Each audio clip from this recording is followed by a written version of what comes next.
The Presidency Code of Conduct Bureau of Collaboration with Nigeria's Electricity Management Services Agency says sensitization those who control the resources of the country is important, as there is need to abide by the Code of Conduct of Bureau to avoid wasted resources.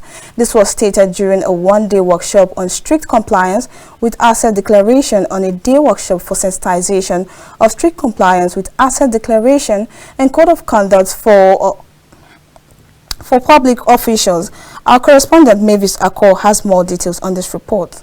The Code of Conduct Bureau and Tribunal Act, Chapter 58, LFN, 1990, which gave the Bureau the mandate to establish and maintain a high standard of public morality in the conduct of government business, to ensure that the actions and behaviors of public officers conform to the highest standards of public morality and accountability, held a day sensitization of strict compliance with asset declaration and Code of Conduct for public officials.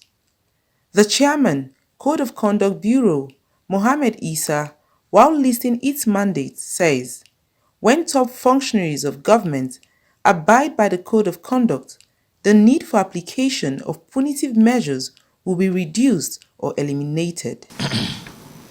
This enlightenment workshop is therefore an aspect of preventive measures the Bureau undertakes to sensitize public officers and the general public on the Code of Conduct for public officers as contained in Part 1 of the 5th Schedule to the 1999 Constitution as amended. It is a strong belief of the Bureau that when top public functionaries of government are well aware and abide by the Code of Conduct, the need for the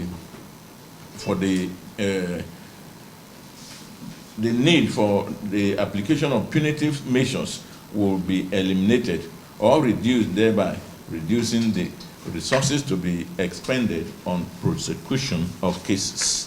Stakeholders also stress the need for all public officers to be knowledgeable of the various codes to guide their actions in public service. Asset declaration is just one of them. Sure, indeed, asset declaration is code 11 out of the 14 codes, and many public officers are not aware of it. So the program is to expose, enlighten, and let public officers know the various codes that are supposed to guide their actions in public service. That is why we are here. And we urge them to pay serious attention, because they will learn things they never knew before that affects them as public officers. That is why we are here. And at the end, it will help to enhance compliance level at the governmental level and help us to achieve our vision of ensuring that public officers live and abide by the Code of Conduct for public officers. Mandatory for every public servant to declare assets. If you are political office holder, before actually you are sworn in, before you take over your new responsibility. And if you are a civil servant, you are expected to declare your asset every 4 years. So what we are trying to do is to ensure that the public servant complies to this demand of the Constitution. The need to abide by the Code of Conduct, reduce the abuse of office was stressed, so as to avoid wasting the resources of the country and promoting corruption.